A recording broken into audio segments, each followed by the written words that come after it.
Il y a très longtemps, dans un petit village tranquille appelé Umuezebu, vivait une fille nommée Adogo. Son nom signifiait fille de l'aigle, et en vérité, elle marchait comme si le monde lui appartenait. Elle était la seule fille de Mama Chica et Papa Chica, deux fermiers pauvres mais travailleurs. Ils possédaient un petit bout de terre où ils cultivaient le manioc, le maïs et la vernonie, bitter leaf. Chaque matin, Papa Chica partait à la ferme avant que le soleil ne se lève et Mama Chica pilait le foufou ou faisait frire le gari à vendre au marché du village. Mais Adogo dormait jusqu'à ce que le coq chante 3 fois.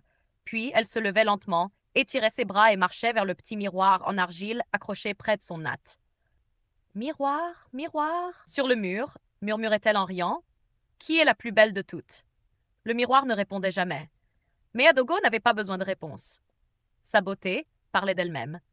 Sa peau avait la couleur du miel frais, lisse et douce. Ses yeux étaient brillants et félins. Ses lèvres étaient pleines et rouges comme un agbalumo mûr.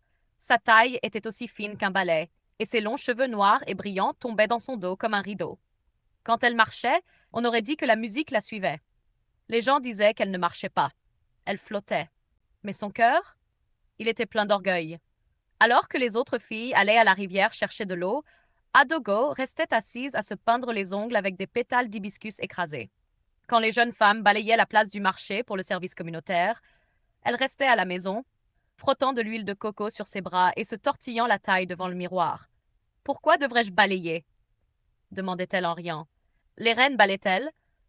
Même le balai n'est pas assez joli pour toucher mes doigts. Mama Chica la suppliait chaque jour. Adogo, s'il te plaît, aide-moi à écaler ces arachides. Mon dos me fait mal. Maman, soufflait-elle, je ne peux pas abîmer mes ongles. Dis à Obina de le faire. Je ne suis pas faite pour ce genre de souffrance. Obina était son petit frère, un garçon calme au cœur gentil. Il obéissait toujours, mais même lui en avait assez du comportement d'Adogo. Les gens du village admiraient sa beauté, mais secouaient la tête. Elle est trop fière, disait-il. Elle apprendra à ses dépens, disait Maman Kechi, la femme la plus âgée du village.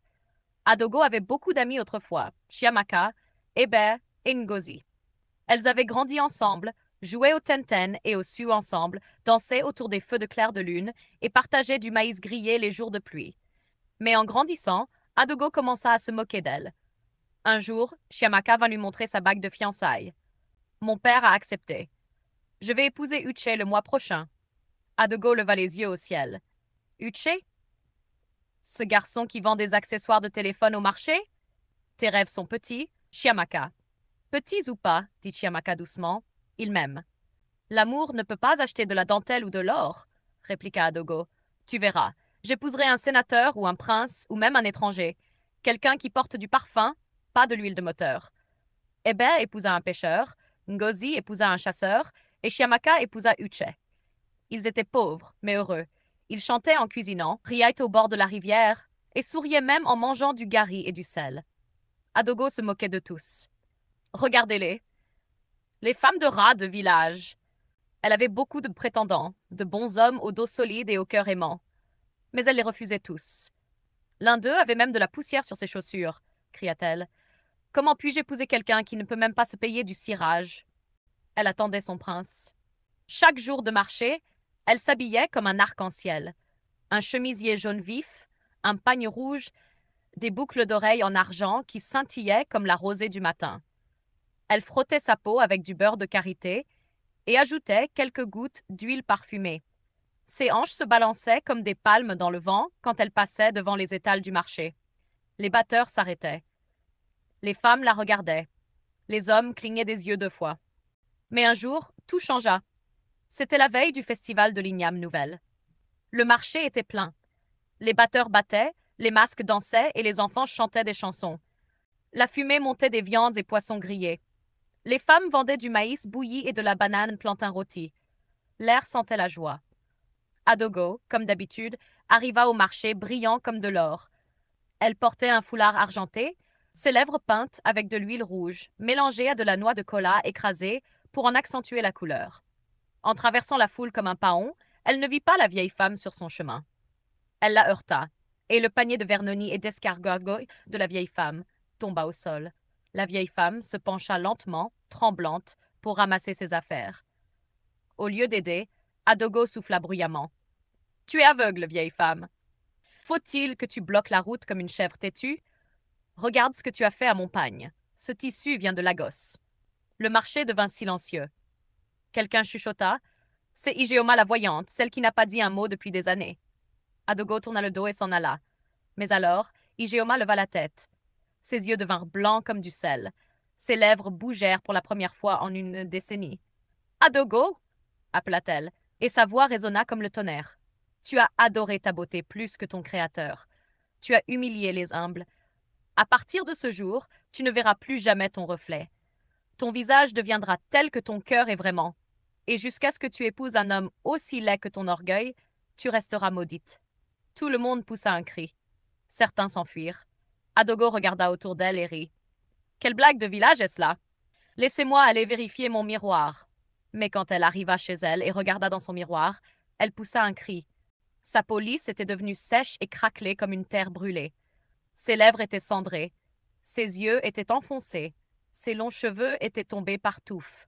Sa beauté avait disparu comme la brume sous le soleil du matin. Elle courut à la rivière pour se laver le visage, mais l'eau montrait la même horreur. Les oiseaux s'envolèrent. Les enfants pleurèrent. Maman, mon visage, regarde-moi! Mama Chica s'effondra de choc. Ma fille, ceci n'est pas l'œuvre d'un homme. Tu t'es moqué des pauvres et insulté les anciens. Les dieux t'ont donné un miroir de l'âme. Adogo pleura jour et nuit. Elle arrêta de manger. Elle couvrit tous les miroirs de la maison. Les filles qu'elle avait moquées refusèrent de lui rendre visite. Les prétendants ne vinrent plus jamais. Elle resta enfermée, honteuse et seule. Mais la malédiction ne faisait que commencer.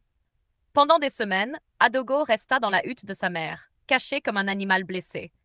Elle ne touchait plus à l'huile de palme, ni ne peignait ses lèvres. Le miroir qui autrefois reflétait sa beauté montrait maintenant quelque chose de trop douloureux à regarder. Sa mère essaya tout, des herbes locales, des jeûnes, même le prêtre du village, mais rien ne changea. Un après-midi, alors que le soleil brûlait bas et que les oiseaux rentraient dans leur nid, quelqu'un frappa à leur porte. Toc, toc, toc. Mama Chica ouvrit lentement la porte. Devant elle se tenait un homme étrange et négligé. Son pagne était déchiré à 2 endroits. Ses cheveux ressemblaient à de la paille mâchée par une chèvre. Il était noir, petit, rond et voûté, avec un gros ventre qui poussait contre sa chemise délavée. Un de ses yeux semblait plus petit que l'autre. Ses dents étaient brunes et il sentait l'ogiri fermentée mélangée à un chien mouillé. Il tenait un bâton de marche tordu et transpirait abondamment. « Je cherche la fille qu'on appelle Adogo », dit-il d'une voix forte et cassée. Mama Chica faillit lâcher son balai. « Qui êtes-vous » demanda-t-elle, le nez plissé par l'odeur. « Je m'appelle Okongu », dit-il avec un sourire en coin. « Celui envoyé par les dieux. J'ai entendu dire qu'elle cherchait quelqu'un comme moi. » Adogo, qui écoutait en cachette à l'intérieur, poussa un cri. « Cet homme? C'est lui ?» Elle jeta un coup d'œil par un trou dans le mur. Son cœur s'arrêta. Cet homme était plus laid que tout ce qu'elle avait imaginé. Elle se souvint des mots de Igeoma la voyante. « Jusqu'à ce que tu épouses un homme aussi laid que ton orgueil, tu resteras maudite. » Sa poitrine se serra. Son orgueil voulait hurler « non », mais son reflet dans le pot d'eau lui rappela qu'elle avait déjà tout perdu. Okongu entra dans la maison sans y être invité et s'assit sur le seul tabouret, s'éventant avec un morceau de carton déchiré. « C'est ici que je vivrai, » dit-il en se grattant le ventre poilu. « Où est ma femme ?» Adogo sortit, la tête baissée. Son visage était plein de honte et de peur. « Je suis là, murmura-t-elle. Les villageois la prirent rapidement. La nouvelle se répandit comme une traînée de poudre. « Adogo va épouser un mendiant. Eh, les merveilles ne finiront jamais. Elle se moquait de nos maris. Maintenant, elle épouse un crapaud. » Le mariage fut précipité et silencieux. Pas de batteur, pas de chanteur, pas de vin, pas de joie.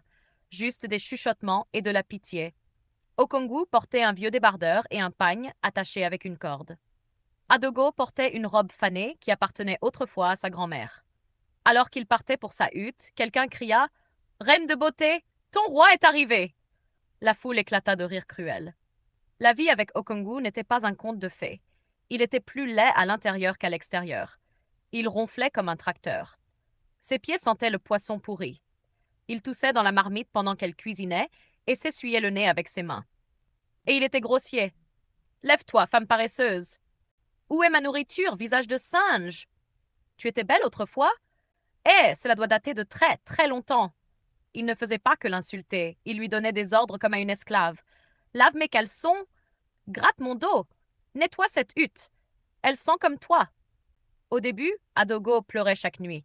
Sa mère la suppliait de revenir à la maison, mais elle refusait. C'est ma punition, disait-elle. Je dois endurer. Bientôt, quelque chose en elle commença à changer. Elle arrêta de fixer son reflet et commença à regarder les autres. Elle se mit à aider les vieilles femmes à la rivière, chose qu'elle n'avait jamais faite. Elle aida Maman Ketchi à porter son panier d'igname. Elle alla chercher du bois pour la veuve au bout du chemin. Elle saluait les enfants avec le sourire et leur donnait des arachides grillés. Ses anciennes amies, Chiamaka, Hébert, Ngozi l'observaient de loin. Peu à peu, elles commencèrent à lui pardonner. Un jour, elle vit Chiamaka en difficulté avec son bébé et courut l'aider. Je suis désolée, murmura Adogo. Pour tout. Chiamaka essuya ses larmes et hocha la tête. Nous faisons toutes des erreurs. Un jour de marché, alors qu'elle aidait Ngozi à frire de l'akara, quelque chose d'étrange se produisit. Un garçon aveugle trébucha et tomba au milieu de la route. Sa mère était trop faible pour l'aider. Les gens passaient comme s'il n'était que poussière. Adogo courut vers lui, le souleva doucement, essuya la poussière de son visage et le serra dans ses bras. Un silence tomba sur le marché. Assise sous un manguier, enveloppée dans un tissu brun, se trouvait Igéoma, la voyante. Elle n'avait pas parlé depuis la malédiction. Mais maintenant, elle ouvrit la bouche. Il est temps, murmura-t-elle. Elle a appris. Cette nuit-là, Adogo fit un rêve. Elle marchait dans une forêt épaisse, en pleurant, quand elle vit une lumière. La lumière devint une femme vêtue de blanc, tenant un miroir. C'était Ijeoma, brillante comme la lune. Adogo, dit-elle doucement, veux-tu encore retrouver ta beauté? Oui, dit Adogo, mais seulement si je peux garder mon nouveau cœur. Ijeoma sourit. Alors regarde. Elle tendit à Adogo le miroir. Pour la première fois depuis des mois, Adogo vit son ancien visage. Mais cette fois, il semblait plus doux, plus gentil, plus lumineux. Tu es vraiment belle maintenant, dit Ijeoma. Pas à cause de ta peau, mais à cause de ton âme. Le lendemain matin, Adogo se réveilla sous les exclamations. Sa peau avait guéri. Ses cheveux étaient redevenus épais. Ses yeux étaient brillants. Elle était encore plus belle qu'avant. Okongu se redressa dans le lit, choqué. Eh, quelle sorte de magie est cela? Adogo sourit et s'agenouilla à côté de lui. Merci, Okongu. Tu as fait partie de ma leçon. Mais qui lavera mon pagne maintenant? Cria-t-il. Elle rit et lui tendit de la nourriture enveloppée dans des feuilles. Tu survivras. Le village fit la fête. La fille qui était autrefois fière était devenue le cœur le plus doux du village. Mais l'histoire n'était pas encore terminée. Le soleil s'était à peine levé, pourtant tout le village du Muezebu bourdonnait déjà de nouvelles. As-tu vu Adogo ce matin? Je jure sur mon grenier d'igname. Elle est redevenue belle. Mais cette fois, ses yeux sont doux, pas comme avant. Les villageois se rassemblèrent sur la place du marché. Les vieilles femmes se tenaient avec leurs bâtons. Les jeunes garçons cessèrent de courir après les lézards. Les filles qui allaient chercher de l'eau s'arrêtèrent, les seaux penchés sur leurs têtes. Adogo descendait lentement le sentier du village, le visage calme, le sourire doux. Elle portait un simple pagne avec un chemisier uni. Ses cheveux étaient attachés avec un petit foulard, et ses pieds étaient couverts de poussière du chemin. Pas de maquillage, pas de bijoux, aucun balancement fier de ses hanches, mais toujours rayonnante. En passant, les femmes baissaient la tête en signe de respect. Les enfants couraient vers elle, lui tenant les mains. Bonjour, Tata Adogo. Elle se pencha pour étreindre chacun d'eux. Autrefois, elle n'aurait jamais osé toucher un enfant au nez qui coule. Maintenant, elle leur nettoyait le visage elle-même. Elle atteignit le manguier sous lequel Maman Ketchi était assise, s'éventant. Mama, salua Adogo en s'agenouillant. La vieille femme posa sa main sur sa tête. Ma fille, tu es revenue? Non seulement en beauté, mais aussi en cœur. Les femmes du marché applaudirent doucement. Puis une voix résonna sur la place. Faites place! Faites place! Le prince arrive! Tout le monde se retourna. Une longue caravane de chevaux entra par la porte du village. Des hommes en pagne rouge, perles blanches et bâtons dorés ouvraient la voie. Derrière eux venait un char tiré par 4 chevaux blancs. À l'intérieur se trouvait le prince Ebubetchukwu, fils unique du roi du royaume du Munzé. Il portait des robes blanches brodées d'or. Sa peau était lisse, sa barbe taillée, et son sourire, doux mais fort. Les tambours reprirent. Les danseurs formèrent une ligne. Les griots chantèrent des louanges. Mais le prince leva la main. Le silence revint. Il descendit du char et prit la parole. J'ai entendu parler d'une femme dans ce village, une femme autrefois fière, qui est tombée, mais s'est relevée par l'humilité et la bonté. Je suis venu voir si c'est vrai. Il traversa la foule et s'arrêta devant Adogo. Leurs regards se croisèrent. Elle cligna des yeux, surprise. Moi murmura-t-elle. Le prince hocha la tête. Quel est ton nom? Je suis Adogo, répondit-elle doucement. Il se tourna vers la foule. C'est elle. Les villageois éclatèrent de joie. Certains poussèrent des you-you, d'autres dansèrent en cercle. Mais Adogo recula. Je suis désolé, Votre Altesse. Je ne suis pas la fille que vous pensez. J'ai un passé laid. J'ai moqué les pauvres. J'ai insulté les anciens. J'étais fière et vaine. Le prince sourit. C'est pour cela que tu es celle que je cherche, car une reine doit d'abord apprendre à servir, avant de pouvoir régner. Mamachika éclata en sanglots. Dieu, tu t'es souvenu de ma fille. Les préparatifs du mariage royal commencèrent. Le village n'avait jamais vu une chose pareille. De longs tissus de soie étaient suspendus d'arbre en arbre. De grandes marmites de riz jollof et de porridge d'igname bouillonnaient sur le feu de bois. Chaque couturier travaillait jour et nuit. Les enfants répétaient des pas de danse. Les tambourineurs sculptaient de nouveaux tambours. Des chèvres et des vaches étaient attachées et décorées. Mais au milieu de tout cela, Adogo disparut. Elle était retournée à la hutte d'Okongu. La petite maison était silencieuse. Le toit fuyait toujours. Le sol était encore fissuré. L'odeur d'Ojiri flottait toujours dans l'air. Elle frappa doucement. Okongu ouvrit la porte, mâchant des arachides grillés. « Encore toi » dit-il en plissant les yeux. « Je suis venu te remercier » dit Adogo en s'agenouillant. « Tu as fait partie de mon voyage. » Il se gratta le ventre. « Tu vas bien maintenant. Pas besoin de te souvenir de moi. » Adogo sourit. « Non, tu étais un miroir. Tu m'as montré ma laideur. Pas avec des mots, mais par tes actions. Mais par tes actions. Et grâce à toi, j'ai appris. » Elle lui tendit un paquet, des vêtements neufs, un savon, quelques pièces de monnaie et un panier de nourriture. « Je veux que tu viennes à mon mariage. » Okongu cligna des yeux. « Qui inviterait un crapaud au palais? »« Moi, » répondit-elle, car ce crapaud a transformé une princesse fière en femme humble. Le jour du mariage arriva. C'était comme dans un rêve. Des draps blancs bordaient les sentiers du village, des filles dispersaient des pétales de rose, des garçons tambourinaient jusqu'à ce que leurs doigts fassent mal. Le roi lui-même arriva avec ses chefs. Le ciel était bleu. Les oiseaux volaient bas comme pour regarder. Adogo sortit de sa hutte dans un pagne blanc et or, ses cheveux ornés de perles de corail. Son visage rayonnait. Non pas de maquillage, mais de paix.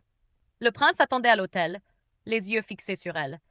Quand ils échangèrent leurs vœux, même les arbres se balancèrent de joie. Okongu était assis dans la foule, portant des vêtements propres, l'air confus. Il s'essuya les yeux avec le coin de son pagne lorsqu'elle lui fit un signe de la main. Mamachika dansa et dansa jusqu'à ce que son pagne manque de tomber. Après le mariage, le prince emmena Adogo au palais royal, mais elle n'oublia jamais Umuezebu. Chaque mois, elle revenait rendre visite aux pauvres. Elle fit creuser des puits et distribua des pagnes. Elle fonda une école pour les filles. Elle offrit à Okongu une nouvelle hutte et paya quelqu'un pour le laver régulièrement, même s'il s'enfuyait toujours. Elle ne se regarda plus jamais dans le miroir pour s'admirer. Désormais, elle regardait dans le cœur des gens. Ceci est la fin de cette histoire. La leçon morale de cette histoire est: l'orgueil construit des murs, mais l'humilité ouvre des portes. La vraie beauté n'est pas ce que les gens voient à l'extérieur, c'est ce qu'ils ressentent. Merci d'avoir regardé. Si vous avez aimé cette vidéo, n'oubliez pas de liker, partager et vous abonner pour plus de contenu incroyable. Activez la cloche de notification pour ne jamais manquer une histoire.